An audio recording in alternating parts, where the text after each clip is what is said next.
Então, originalmente, vamos pensar assim, não quero agora ser vegano aqui, mas vamos pensar, é cruel. Você mata uma vida para se alimentar. Esse não era o plano de Deus. Mas e o peixe? Pode matar o peixe? Pois é a mesma coisa. Come-se porque nós estamos num mundo que está fora do plano de Deus. Tá certo? Está fora do plano de Deus. Não é o que Deus idealizou. Por isso que nós vamos ter, de novo, quando Cristo voltar, um outro procedimento semelhante ao de Noé, uma recriação. E nós vamos voltar à dieta do Éden.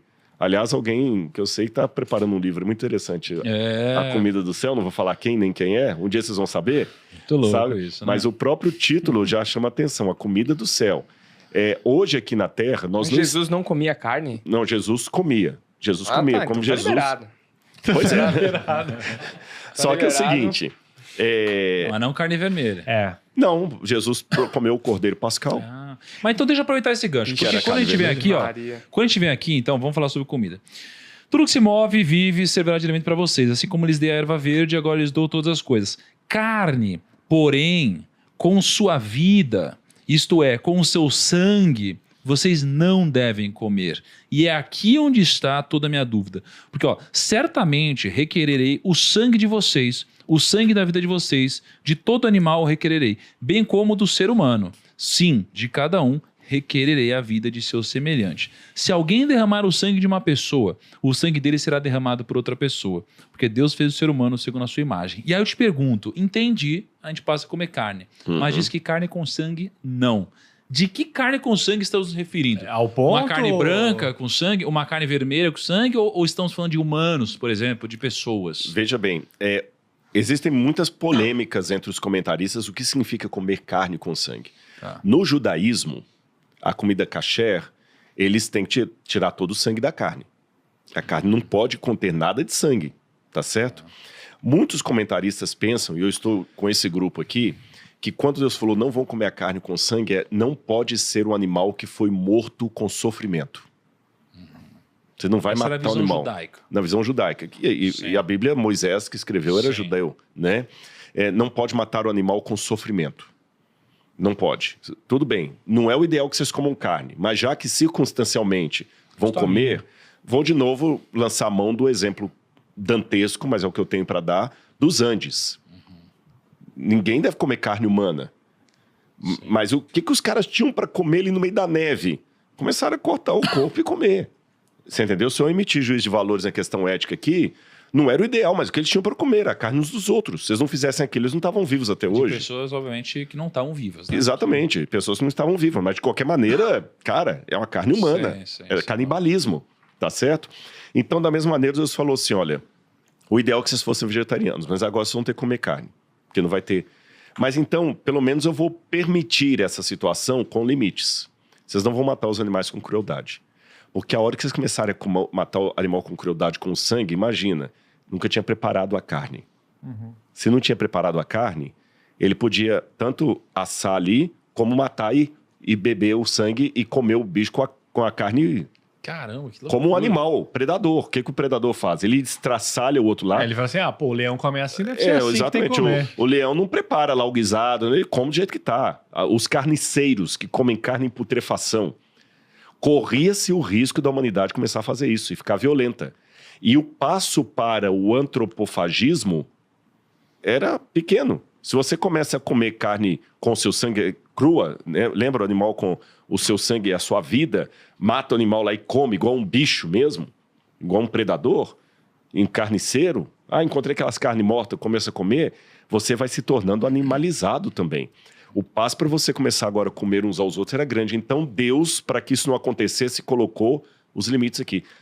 Limites que são tão sérios, que no Novo Testamento, no livro de Atos dos Apóstolos, quando foram pregar para os pagãos, os não-judeus, lá no livro de Atos, Deus falou assim, pareceu bem o Espírito Santo que a gente vai pedir para que eles não comam carne sacrificada a ídolo, nem carne sufocada com o seu sangue. Abster-se de sangue. Você não mudou esse mandamento. Não, tá lá no livro de Atos. Sim. Então você vê que a coisa é importante. Tá bom, Então peraí. vamos retomar aqui.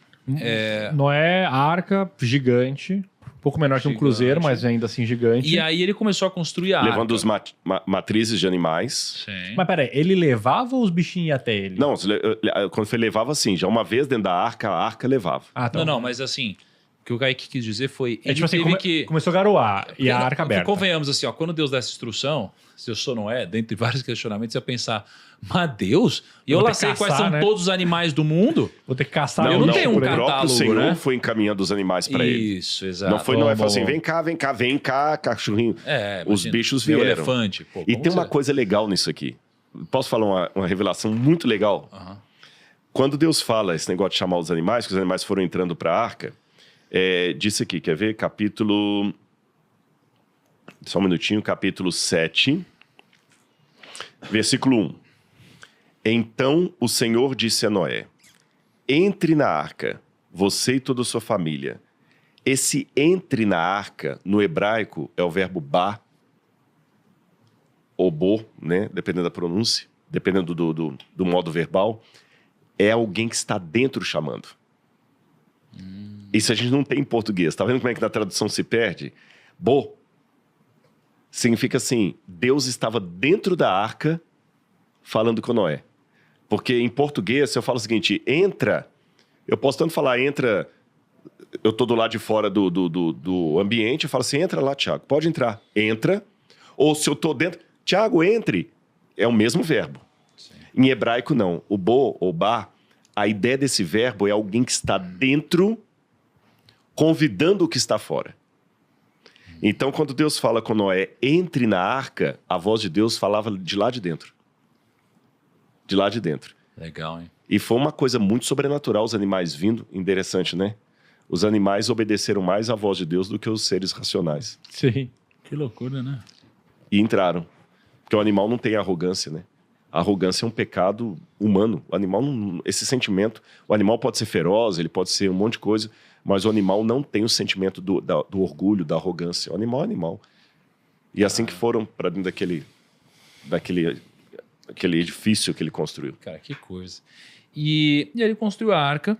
E aí eu queria que você explicasse pra gente, Rodrigo, um momento onde começa assim o pau a quebrar mesmo. Onde começa a vir água de cima, de baixo. Foi no mesmo dia, é uma coisa que vai, né? Só uma coisa também, que no filme também relata, tem todos os filmes relatam, não sei se aí também, que tipo assim, não poderia ter... tipo assim, é uma caixa no mar e vai embora. Não tem um leme, né? Não. Podia ter, né? Maria. tipo assim... Porque o objetivo da arca, foi até bom você É a colocar deriva, isso, né? a palavra hebraica, tebá, que eles traduzem como arca, tebá é uma construção quadrática. Tanto é que o formato que você leu lá, né, 13 por 135, É um retângulo, e tudo mais, né? é um retângulo. A arca tinha esse formato aqui, ó. Tá certo? Ela tinha esse formato. Ela não era um barco. Quando eu era criança, tinha a Arca do Zé Colmeia, que tinha aquele desenhozinho, né? Professor em escola de criança também mostra a arquinha bonitinha lá, tem brinquedo de criança. Não era um barco. Tanto é que a Bíblia não fala da barca de Noé. Arca de Noé. Arca, se você olhar, é uma canastra. É um baú. É uma caixa. Olha só. É a Arca de Noé, não é barca de Noé. Então, o objetivo dela era só flutuar. Só flutuar. E diz a Bíblia que Deus, quando falou com Noé, entra, vem para cá, Noé, entra, Noé entrou, os animais também vieram, demorou ainda 7 dias para o dilúvio cair. Deus ainda apelou até o último momento. Depois de 120 anos pregando, o povo rejeitando, Deus ainda deu um sinal miraculoso. Tá bom, vocês estão achando Noé um louco? Como você falou, né? Realmente construir um barco. Cara, né? se eu vejo um monte de bicho entrar, eu falo assim, cara... Exatamente. Tem Alguma um negócio coisa Por livre e tem. espontânea vontade. E os bichinhos lá bonitinho. Vai, pô, tem 7 Sim, dias, negócio os aí. bichos chegando e entrando lá. E o povo ainda não cedeu. Aí o próprio Deus fechou. Essa é outra coisa interessante, quando fala que depois dos 7 dias, quando a arca foi fechar, que é o capítulo 9, entrando para junto de Noé na arca, de 2 em 2, aqui está melhor traduzindo, de 2 em 2, de par em par, macho e fêmea, como Deus havia ordenado. E aconteceu que depois de 7 dias, vieram as águas sobre o dilúvio. Vieram as águas do dilúvio. Essa ideia que Deus fala primeiro para Noé, entra, vem para cá. significa que se Noé entrou, a porta, de alguma maneira, tinha que ser fechada pelo lado de fora. Porque se Noé entra, ele vai com uma corda e puxa, mas tem que ser de uma pressão pelo lado de fora. O próprio Deus fechou a porta. Por quê? Agora acabou. A porta da graça fechou.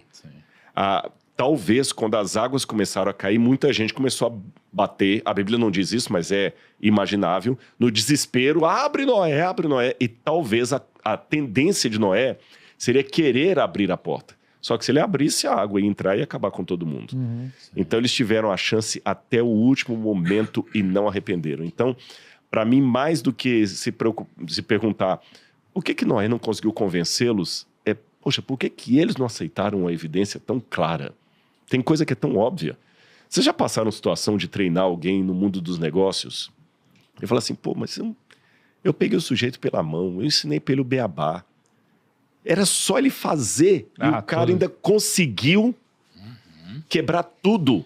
Eu fiz por ele o que ninguém fez por mim. Pega isso aí, eleva uma proporção enorme, é a frustração de Deus. Quando ele fala assim, eu desenhei pro cara. Eu dei a chance, ou seja, no final das contas, ninguém vai se perder porque lhe faltou oportunidade ou porque Deus não foi claro o bastante.